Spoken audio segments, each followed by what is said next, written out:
I nominated Claire because she's just awesome. No matter what fate's thrown at her, she's taken it on board, and it's almost as if she's dared it to ruin her life and she's just not going to let it. She was always really ambitious, always liked to be outdoors, always with the horses. It was such a high point in my life, riding at the Burley Horse Trials, and things were looking good. I was excited.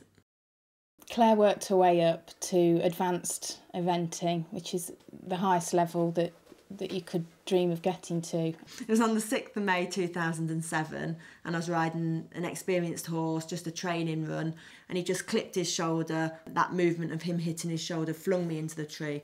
I just knew what I'd done instantly, and I just thought, I can't believe this has happened. It's my worst nightmare. Didn't really know how she would deal with it, or how she'd go on, really. In the accident, I also fractured my neck and my ribs and punctured my lung, and then got pneumonia. So I was on a ventilator for 10 days.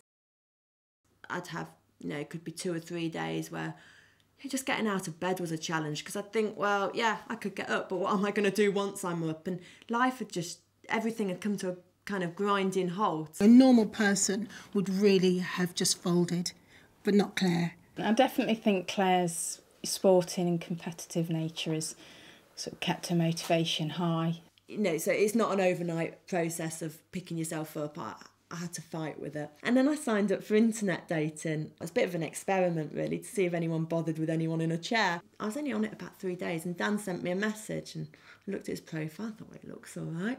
I felt really nervous going to meet Dan, and I could easily have kind of not done it because if I'd let the nerves get in the way.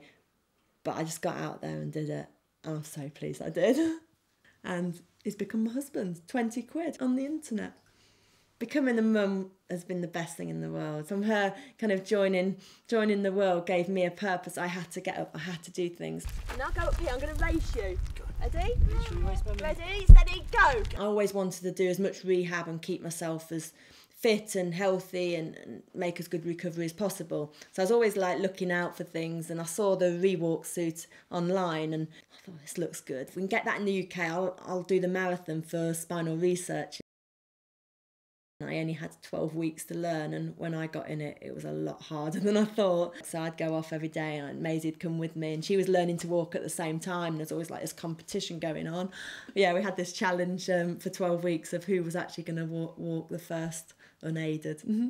And when they explained to you how difficult each step was, it was hard to get your head around the fact that she'd taken on this challenge. The first day of the marathon was incredible. I first saw her, she was sat down and she operated the wrist control on her suit, which stood her up, and she immediately looked like she was going to fall over, had 2 people to steady her. And then I took my first step and the crowd went mad. Even the slightest little crack in the pavement was an obstacle for Claire. Every single curb had to be negotiated. Every day we managed to walk around 1.5 miles. First day I actually did 2.25, and that was due to the crowds. They were shouting at me to keep going. So she had, after all, walked 1/2 mile in this thing before. She'd never walked further. I imagine, walking day by day and then speaking and being really positive is very draining, but she never once complained about that. She just kept going.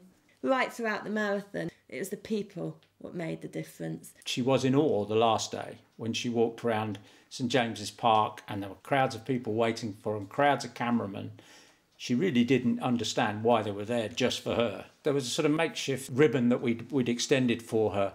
Her first thought was for Dan, her husband, who was with her there, and they had a big hug. We thought we might raise a few £1,000s, and that if awareness built up, it might get to be a few tens of thousands. It was going up and up. I couldn't believe it. It got above 50. I wonder if we'll get to 100, and it got above 100. And it just kept going on, and eventually finished 210,000. So, people were just incredible. It was more than we could ever imagine, and we're so grateful to Claire. When I was on the marathon, Ben Fogle joined me, and he said, you do realise you'll want to do something after this, don't you?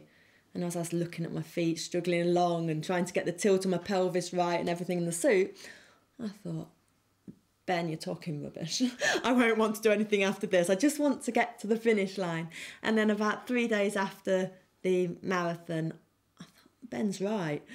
I really do want to do something again. Claire's barking, but she's just going to keep raising money for spinal research, which is so important. The new challenge is a step up. In this, Claire's going to use a hand cycle, as are used by Paralympic athletes, to travel 400 to 500 miles down through central England. And stopping and speaking at schools and various other places to educate people about spinal injuries and just try and raise more money. That's Claire all over.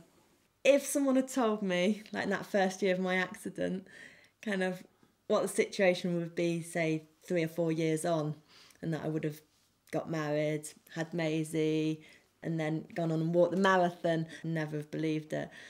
You make your own luck. If I'd sat there and felt sorry for myself, none of this would have happened. So I just encourage people to get out there, have a go, and believe in yourself.